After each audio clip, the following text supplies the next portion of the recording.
Stephanie SVM, Artistic Designs here. I thought I'd show you a couple of different ways that you can mix pigments. The best thing to start out with is to understand that it starts out as a powder, very puffy powder. You have to be careful.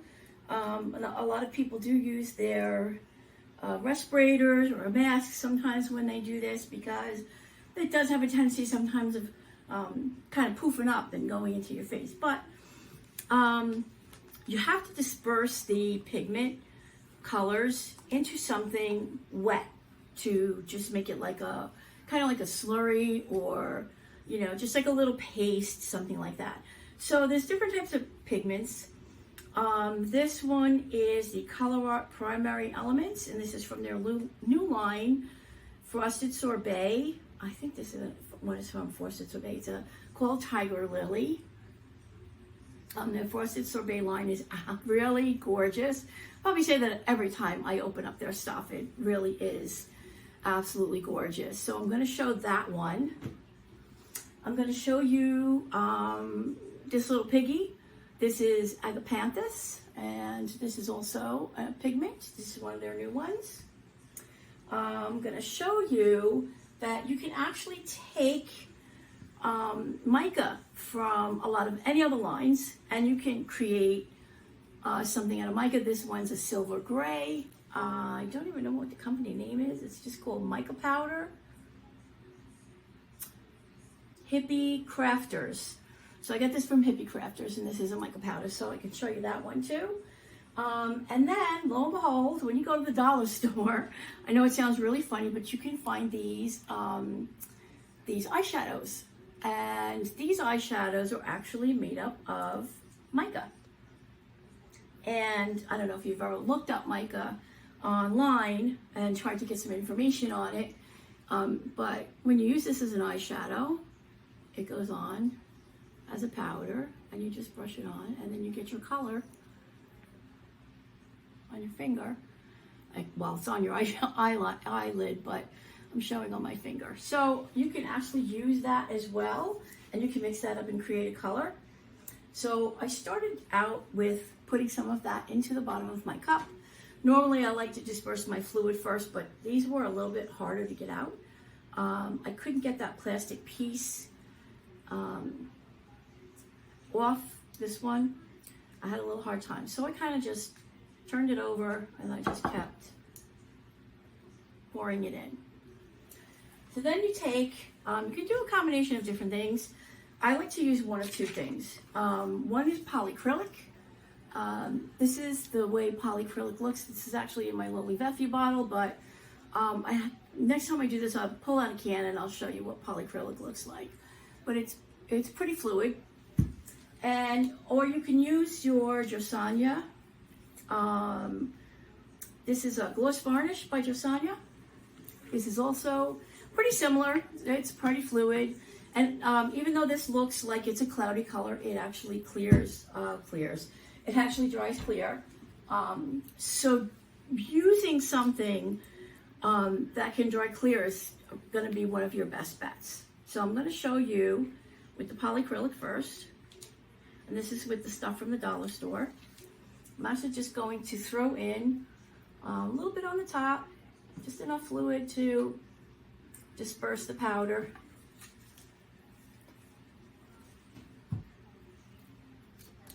And then you're going to kind of not even really stir it. You're just going to go back and forth a little bit, because you're going to find sometimes you're going to move the powder from underneath, and it has a tendency of, like I said, puffing up. And you're just going to incorporate it. Once you feel like you've gotten it a little bit incorporated enough, you don't have dry powder in it, then you're going to give it some stirs. You want to stir it up enough that you don't have any little chunks. You're going to go around your side, kind of on the inside where your cup has that little dip in it. And keep stirring. Keep stirring until you've kind of got a pretty fluid consistency, and you don't see any little chunks or spots or bumps. Sure that you're not going to get chunks of mica that's going to be not incorporated properly, and then it's going to show up as a chunk in your painting. So this is the purple that I just did, the one from the dollar store. I don't even know what the name is, to be honest with you. It's very pretty. So then when you get that, it's all dispersed, you could do a couple of things. If you've made your pouring medium with stuff that can actually dry clear, what I like to use for my pouring medium is either Valspar or Sherwin-Williams, I'll get that straight, Sherwin-Williams untinted base C paint, and that is clear. Most of the time when you go to Lowe's or wherever you're going to go to get this kind of paint, especially in the US, they're going to want it tinted for you. You want to make sure that it stays untinted. Under no circumstances do you want them to tint it, and if you can avoid having it, them shake it, then do that as well, because then you're going to bring it home, it's going to have a ton of bubbles. So let me close this up, because I know I have a tendency of dropping stuff. So we'll close that up. So the untinted base C, when I make my pouring medium, I will use 3 parts of the untinted base C to 1 part of triple thick polyurethane. I think Verathane has one, and there's another one. Name escapes me right this second. Rust-Oleum, I think, also has it, but the best is to get the triple thick. Then it's going to be nice and thick, and of course clear. So 1 part of the triple thick polyurethane to 1 part of the base. 3 parts of the base C.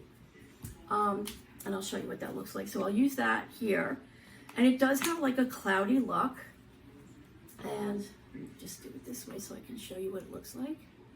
Then I'm going to just put about 3/4 of the cup in, and then mix that up.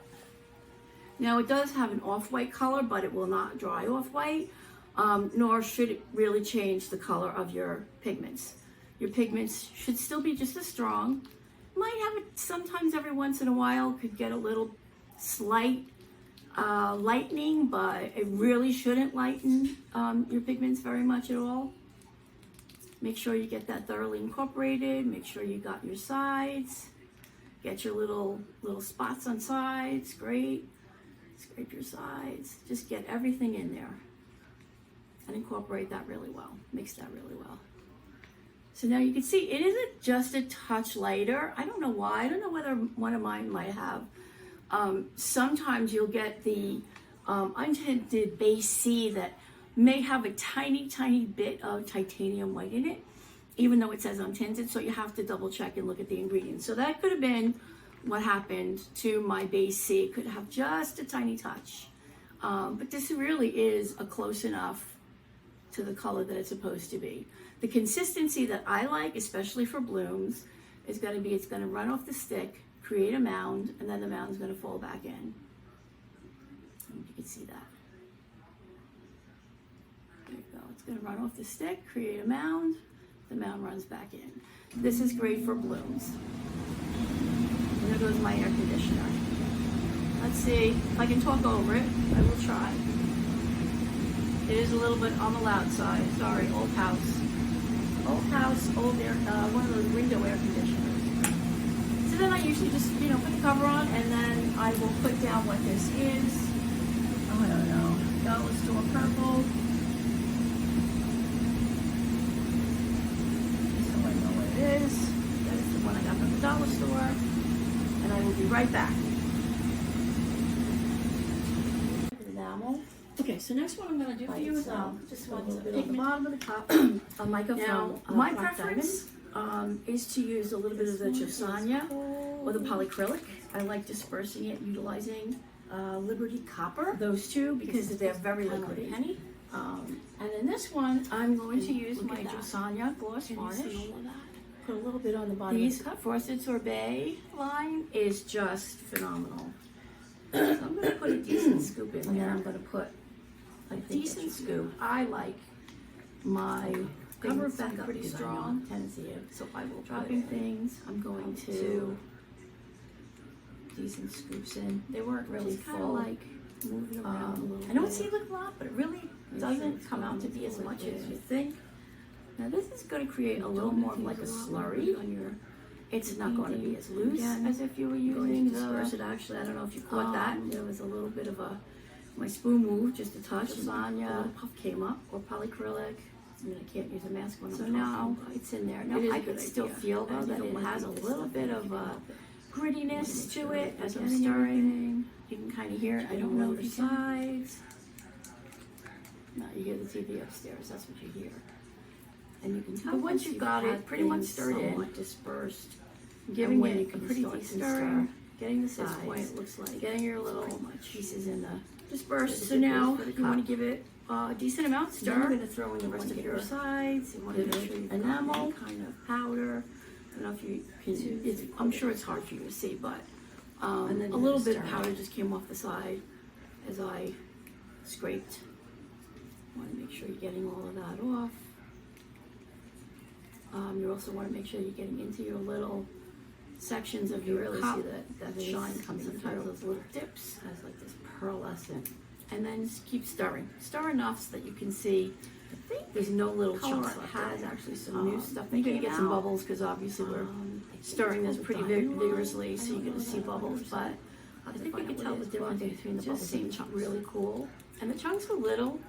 But you want to make sure that you're getting. And I have some eye candy pigment that wipe your spoon or stick along the side so you can get all the pigment off. Make sure you kind of clean it and then kind of pull that off from the side and make sure that you get that into the cup.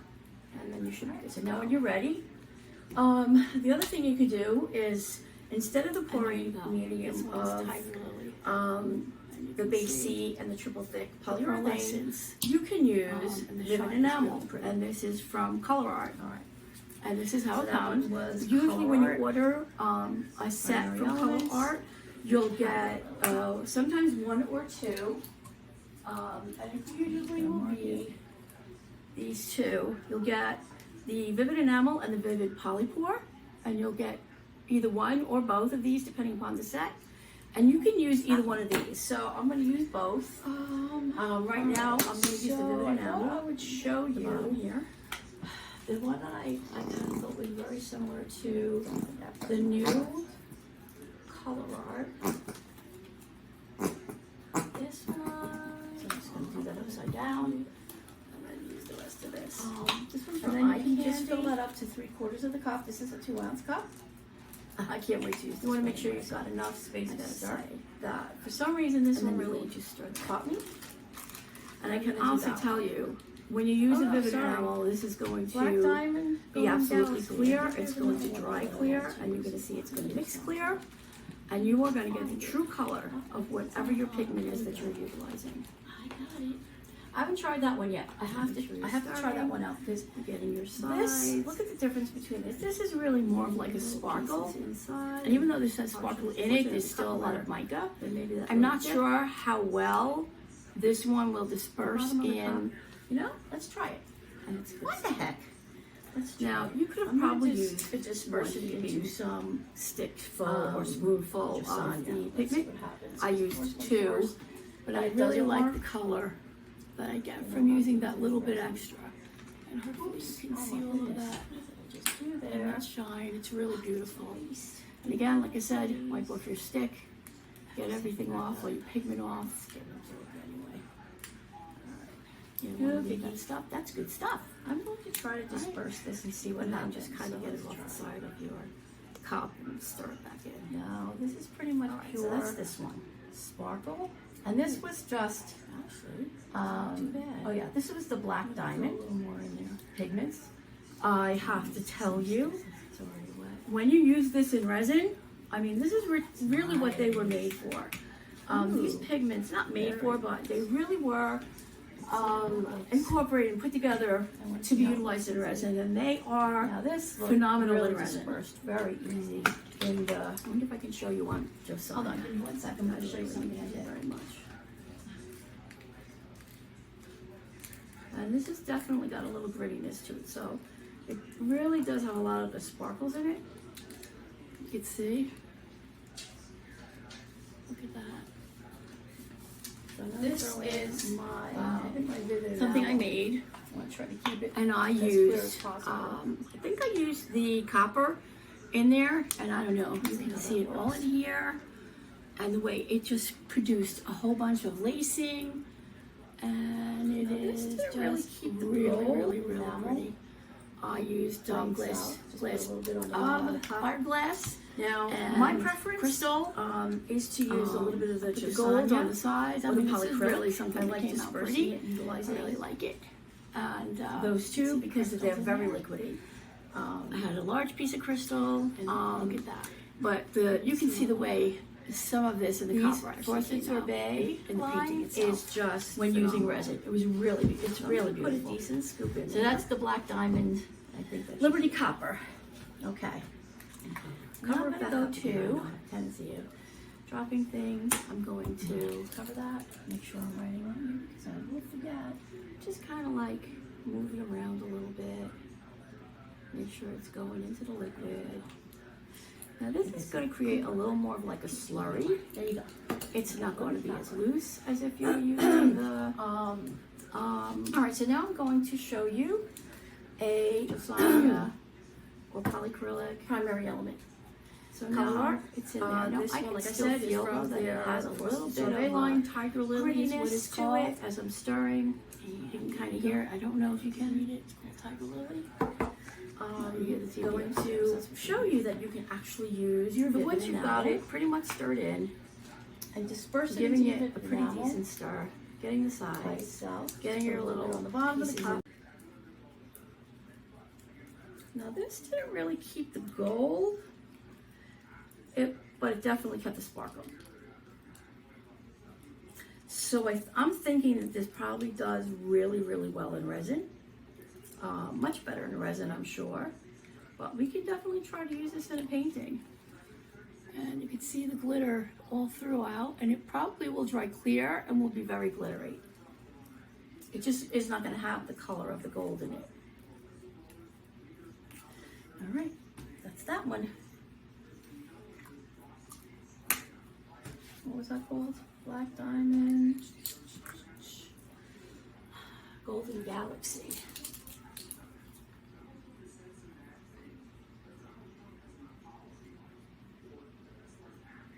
All right, so I'm going to also do a piggy.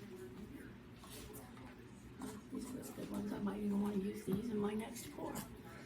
I'm going to do,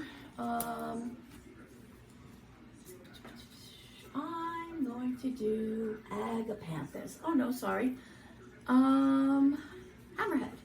Agapanthus, didn't I? Yes, I did. All right, I'm going to do Agapanthus. Nah, maybe I'll stick with Hammerhead. I'm going to do Polypore now this time. And make sure this has been opened. I think this one is new. No. Take the top off. I'm just going to give this a tiny shake. Now I'm only going to use a little bit of the polycrylic in the bottom. Like I said, you could do either polycrylic or JoSonja. I happen to not care for the smell of the JoSonja. I think it's a little strong for me.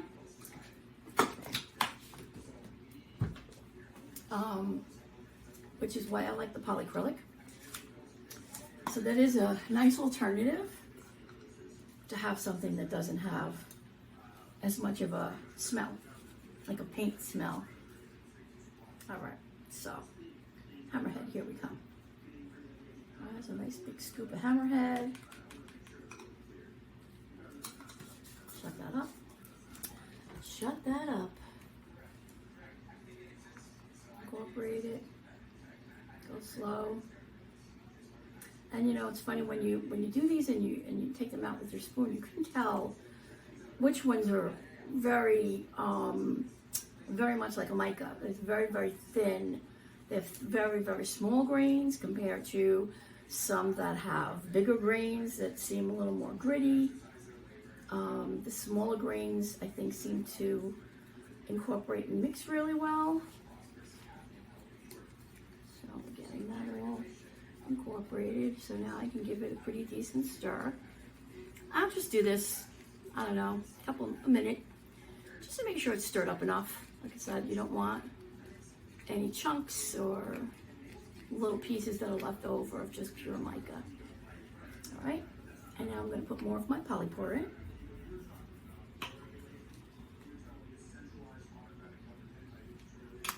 Now, polypore and vivid enamel were actually made to use with pigments and mica. So you really can't go wrong by utilizing those. Scrape your sides, scrape your spoon. Be thorough, make sure you do everything. Don't skip and don't skimp, because you'll see it in your painting. And just try to be as thorough as possible and go through all the steps. So now that is Hammerhead. It's like a steel blue. You can see like a kind of the shininess of silver inside of it. Beautiful color. So that's pretty much how you can mix up pigments. Like I said, you've got some choices. You're not stuck with just one thing. You don't have to get 3 or 4 different ingredients. It's entirely up to you. You can order vivid enamel or polypore directly from Color Art. I think it's colorart.com. Leslie Onstead, she's really wonderful. You should look at some of the educational YouTube things that she puts on. They're great, and you learn so much from all of the artists that she has on there. There's so much information, and you get to see things that you really didn't know existed, or styles, how people can do things where you can use things in different ways that you never really thought of. Oh no, this is TLP, this little piggy, and this is Hammerhead. All right, that's great. So anyway, I'll just go back to saying, you have your JoSonja Gloss Varnish. You've got your polyacrylic, which comes in a can. It's in a paint can, you'll see it. You've got your vivid enamel and your polypore. You can use either one of those as your pouring medium. You can make your pouring medium from the untinted base C paint, 3 parts to 1 part of triple thick polyurethane. And next time I see you guys, I'll bring that out and put it out for you. But I just kind of wanted to do a little quick thing about mixing pigments, and I know it can be very confusing. It is a little bit different than just mixing 2 paints and flow paints and all that kind of stuff. So I hope this was helpful to you guys, and happy pouring!